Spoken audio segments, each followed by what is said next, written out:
Hello and welcome to yet another video in this series on Python tricks. And in this video, we are going to learn about Dunder Str method and Dunder Repr method in Python.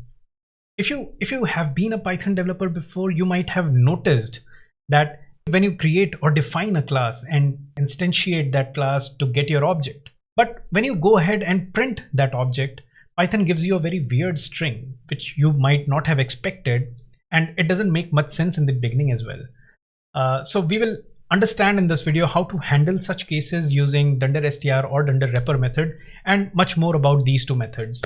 So anyways, let's get started and learn about these two. So we are going to begin by creating a class, instantiate that class to create an object, and then finally we are going to print that object to see what Python prints by default. So let's create a class. So I'll call this class as employee, and let's define the constructor, which is the init method. So we define this constructor, but let's say that every employee is going to have name and age. So name and age. So self.name equals name and self.age equals age. So now our class is created, like a very basic class, very basic employee class is created. Now let's try to instantiate this class and we will create the object. So let's say that object is called as emp, and we are going to create the object of this particular class. We are going to instantiate this class. Now let's say the object will be belonging to an employee. So let's say that the name of that particular employee is Aman and age is 30. Simple. Now at this point we have created our class. We have created our object, not class. Class is already created, but now we have created our object. Now if we try to print this object, let's see what Python does. So if we print it, I'm going to run it here. You see that it has given me this string. So which is weird. I thought that it is going to give me the name and the age of that particular employee, right? But it is giving me this string. What this string is, let's try to understand. So first of all, it says that object at something.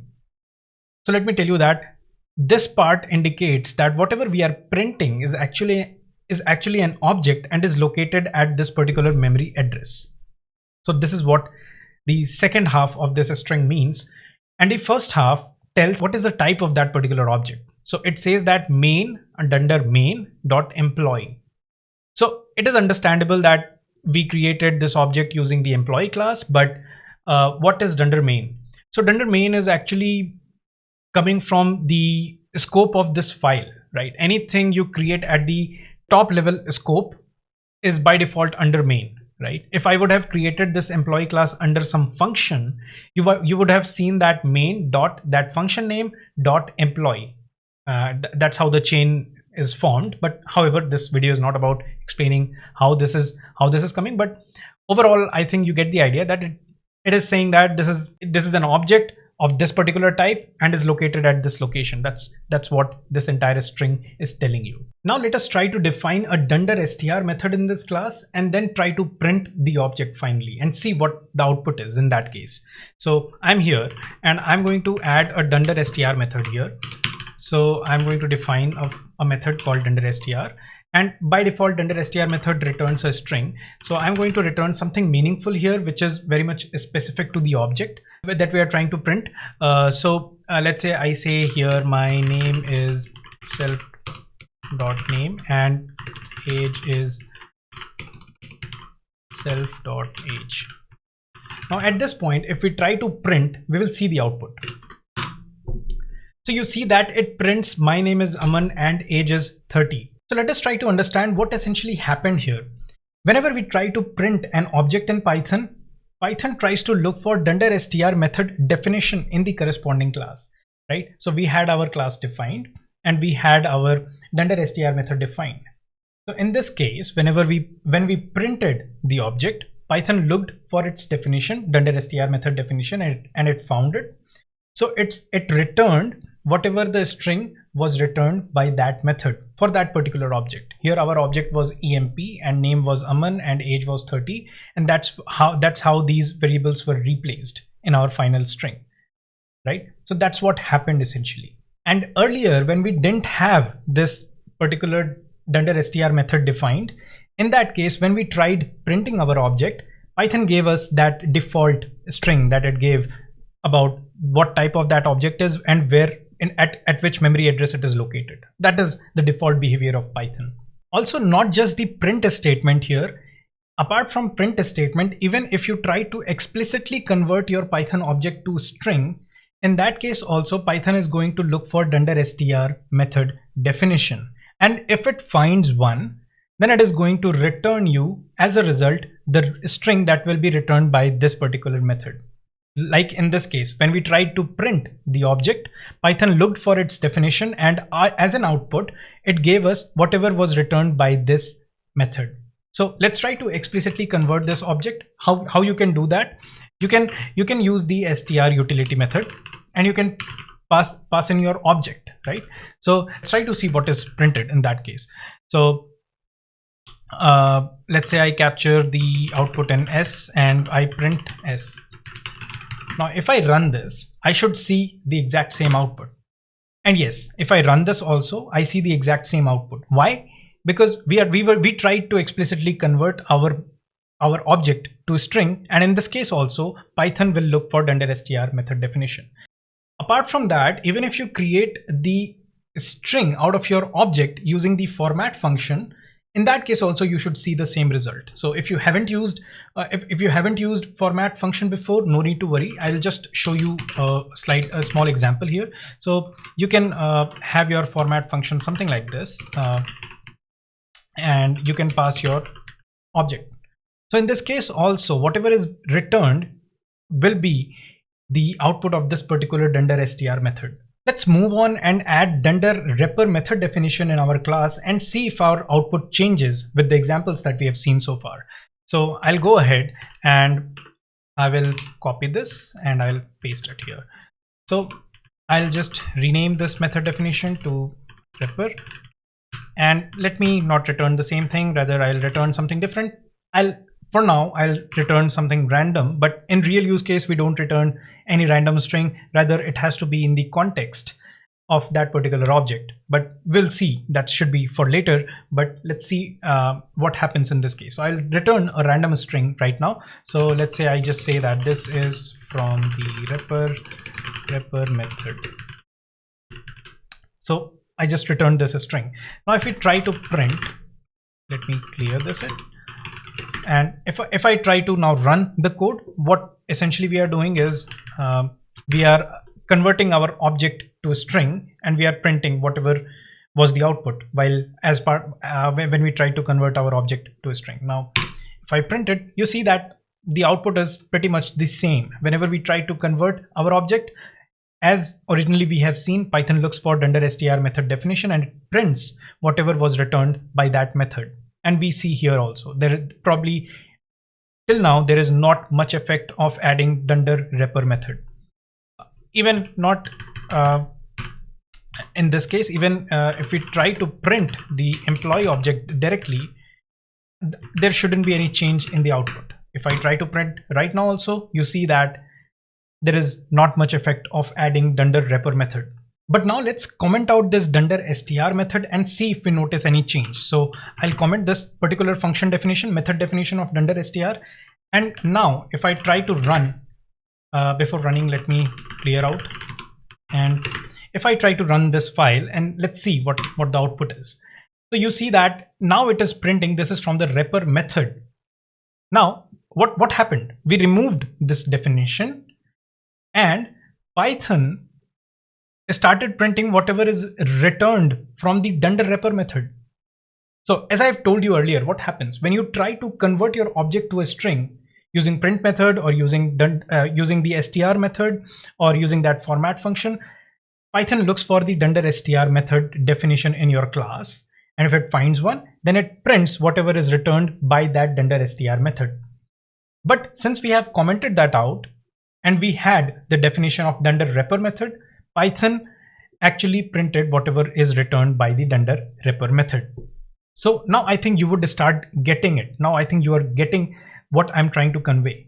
So if the Python firstly checks if the Dunder Str method is there, whenever you try to convert your object to a string, Python tries to look for the Dunder Str method definition first. If it finds it, then it prints whatever is returned by the Dunder Str method.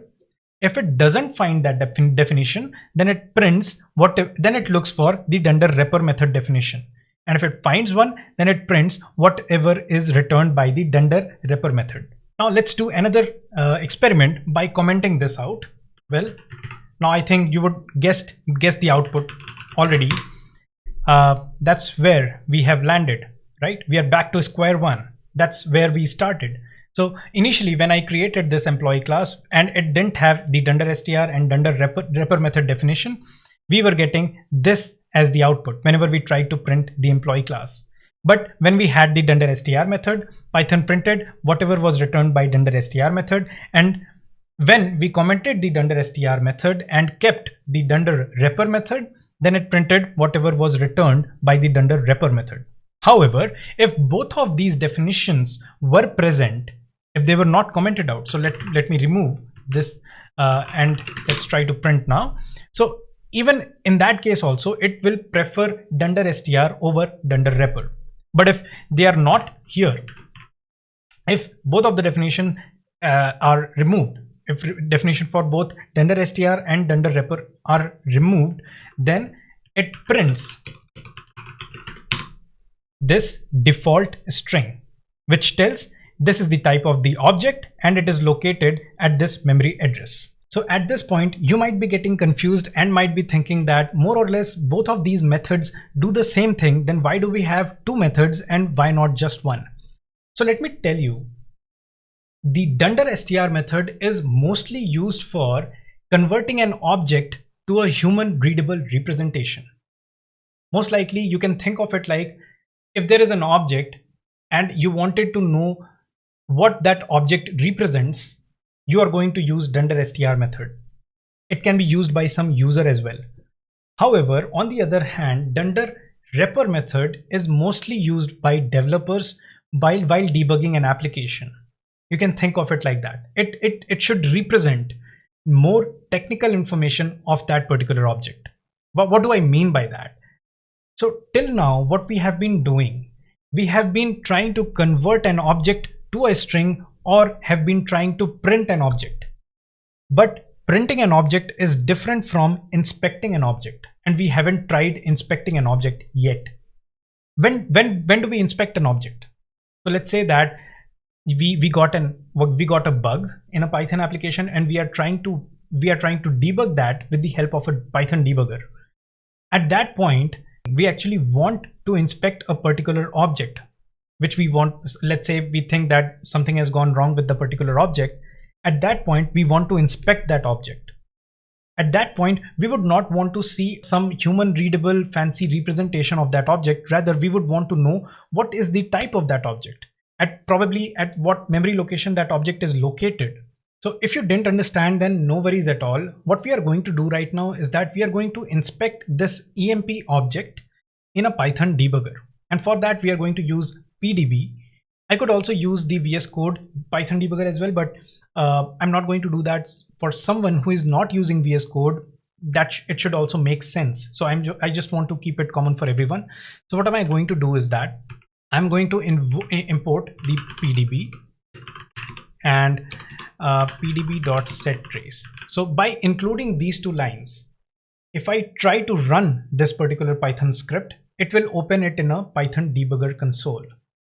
So let's run it and see what happens. So you see that now it has opened it in a debugging console.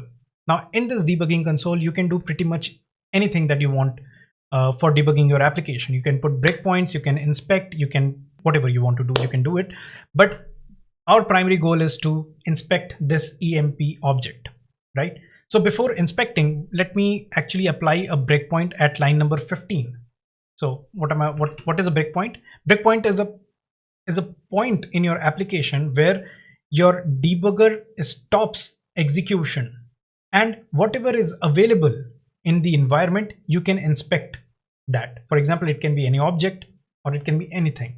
So let me apply a breakpoint and you will understand about it more. So I'm going to apply a breakpoint at line number 15, which is this. So it says that, right? So it says that breakpoint 1 at line number 15. Now I'm going to press C and hit enter. What this will do is that it will start executing our script, and it will execute it until it hits a breakpoint. So I press C and I hit enter. So you see that it has stopped at print emp line, which is where we have applied our breakpoint. Now at this point, we should have our object, emp object created. Now let's try to inspect that object. So for inspection, we will use this command, p command, and we have to, followed by p command, we have to give the name of that particular object. So this is for inspection or printing that emp object. But this print is different from this print. This print, what we do here is for printing an object in the output, in standard output console.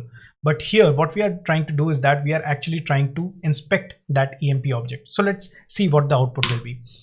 So you see that at this point, whenever we tried to inspect the emp object, it printed whatever is the output of the Repr method, right? It did not print whatever is returned by the str method, Dunder Str method. Why did that happen? Because we are actually inspecting this method. We are actually inspecting this object, not printing or not trying to convert that object to a string. We are not trying to convert that object. Our intention is not to convert that object to a human representable format. Instead, we are actually in a debugging process and we need more technical information of that particular object. Now, just reverse engineer and think what you should put here that will help you debug your application if at all you run into an issue. And that's how we should consider using Repr method.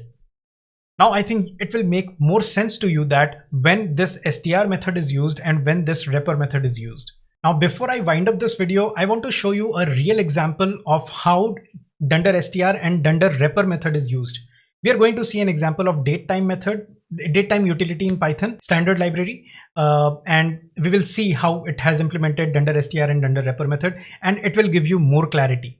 So let me quit this thing here, and what we are going to, we are going to do that in the Python's interactive shell itself. Let's open the interactive shell, and now let's import datetime.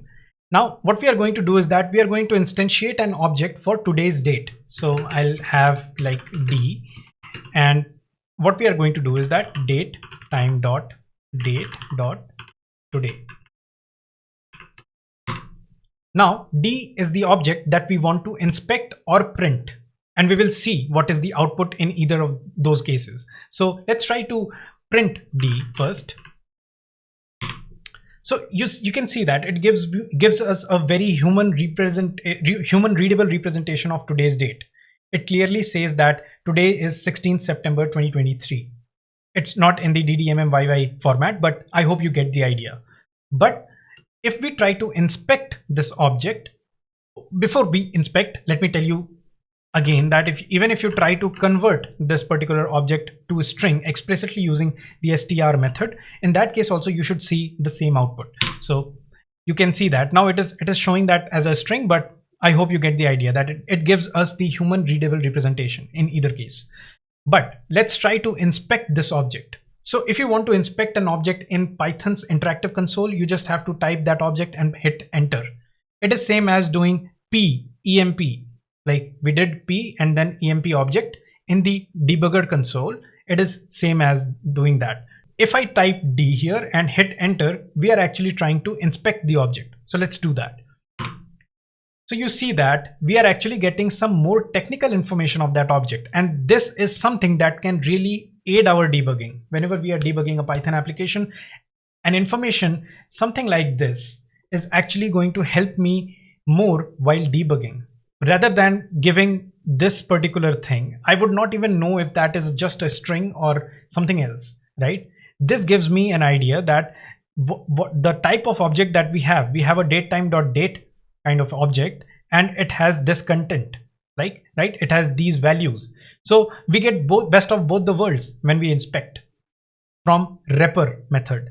So I hope that you understand that when I inspected this is coming from the Dunder Repr method, and when we try to print, this is coming from the Dunder Str method. So the question is, should you include Dunder Str method definition in your class, or should you include Dunder Repr method definition in your class, or should you include both?